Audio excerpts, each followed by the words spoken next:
there's one person that there are two papers that I've read.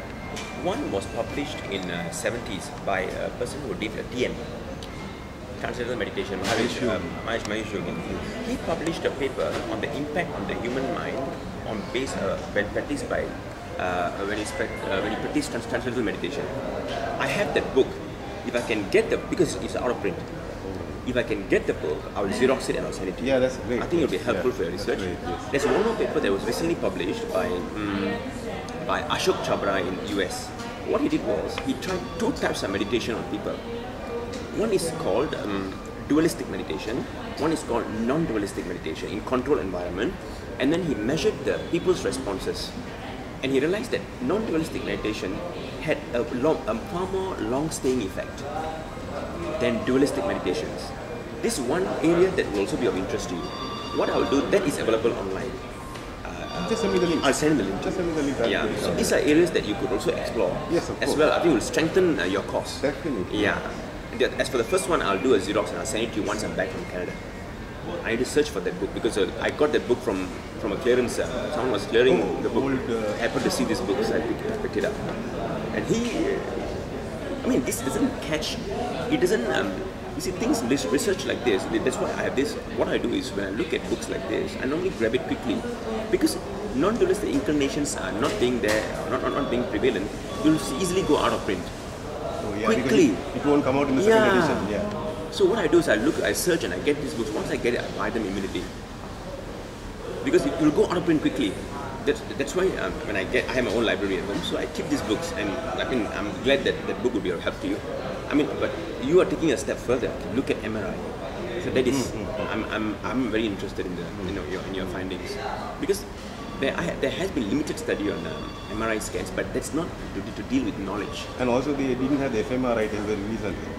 Until recently. Yeah. So we need to look at that, and I'm sure you will see differences definitely, because there is a change. Because you, as a practitioner, I think you would know that the moment a person gets a non-dualistic thing, there is an extrasensory. There is a physiological change. The question is how to measure the thing. Yes, exactly. Because the way I look at the world, the way I relate to the world, my intuition is something that becomes so acute. Yes. It becomes so acute that we cannot conclude that it is just within physiology. Physiology does happen.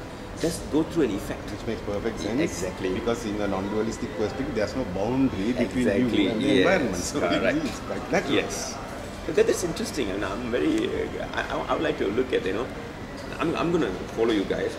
And personally, you have my support, so I will probably wherever I go, I'll talk about this. Yeah, that would be a very good thing I'll do that. Yeah. I will definitely do that. And also we are paying particular attention to the moment, because the moment seems to be very crucial in terms of the survival of the human species. Now, there's no big deal if the human species is going to get wiped out. All right, that's fine. Yeah. But it would be really sad, because we evolve this capacity to think to some extent, and there's no reason why, if we can change the situation, there's no reason why we shouldn't change the situation. Yeah. And because in any case it means, taking a step back and evolving, again. So maybe 10, 15 billion years is going to be wasted if we wipe ourselves out. Yeah. And right now we do have the capacity to wipe ourselves out, and we are heading in that direction in a big way. And I'm working with the ecology movement because they are missing out on the root cause of the problem. You see, they are all worried about cutting forests. They are all worried about plastic. They are all worried about pollution, but that's not the issue. The issue is the carbon dioxide that we are pumping into the environment at a hell of a massive rate. And it has just got to go, I think we are at 380 parts per million. We got about 70 parts per million more to hit, and then we are gone. Yeah. Nothing can reverse the global warming after that. We'll just get burned to a cinder.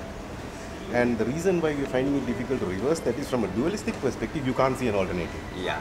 You're trapped.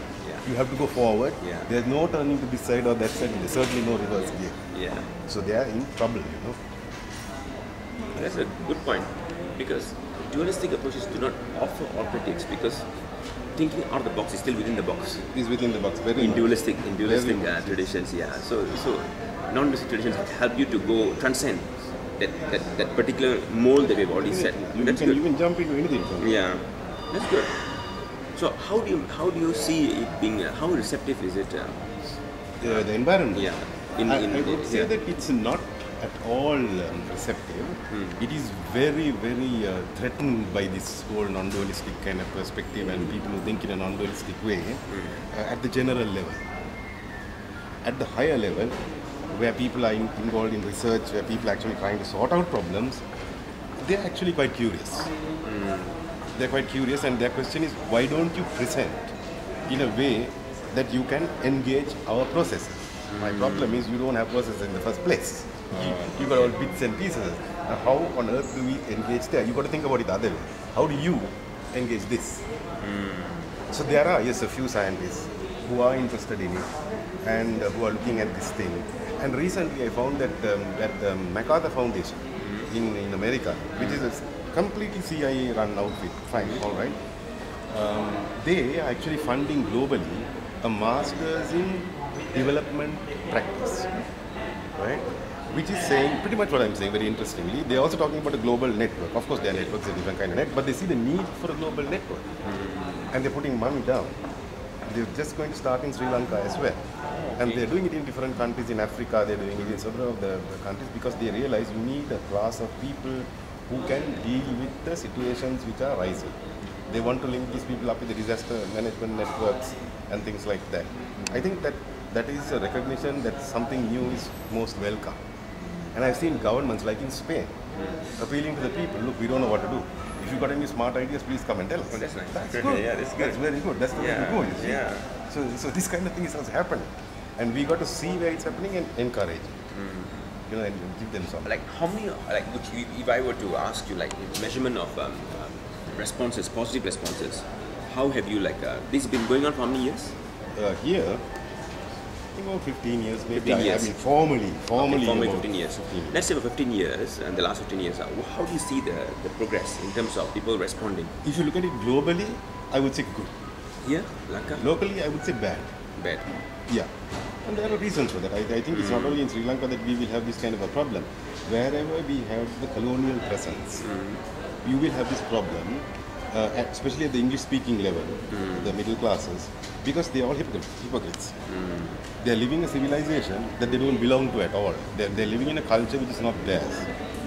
So they're completely divorced from themselves. Now, I'm pretty what you just said was something that I felt the same way, but I'm not going to mention names, but I had some brief conversations here, and I did feel that people appear to be quite divorced from the heritage, history, and the contributions that this land have given to the world. This is the point. They are completely divorced from this. They don't own it. And there seems to be an adoption of an alien culture which seems to be far more superior to what I have. We end up being like carrying, like fools carrying sacks of gold. That's And how you're I neither felt. here nor there. Yeah, exactly. Because you're not there, you're You're here. not there. Exactly, you see. It's like saying that, like I'm carrying a sack of gold and I don't realize that it's actually right. It's not even a step away. It's part of me. It's part of my culture. Is that what you're facing? You have a huge problem here. So even if you see a guy here who says, look, I'm all into Advaita, you got to be careful. I mean, he read 10 books somewhere and now he's parroting this thing and going around, you know, that's about it. So you got to see the way he lives. Then you see, what's the difference between this guy and all the other guys? It's just the same, right? So it's crazy out here. Everything is like that. Okay, take heavy metal. There are all kinds of heavy metal guys out here. Yeah. They don't know what the hell heavy metal is all about, where it came from, why. You talk about lyrics, some of these guys have this philosophy that you can just say anything, you know, there's no meaning to songs. So then you're not trying to push anything. So what the hell are you doing? You're just making noise in that place, right? That's Sri Lanka. And I think this is there in all these areas where, you know, I saw this also in Chennai. I mean, you get people who are behaving like totally Western people. They look like Western people. They talk like Western people. But if you go to their home, their values and their culture is totally Eastern. So for heaven's sake, then why do you want to put on this damn hat?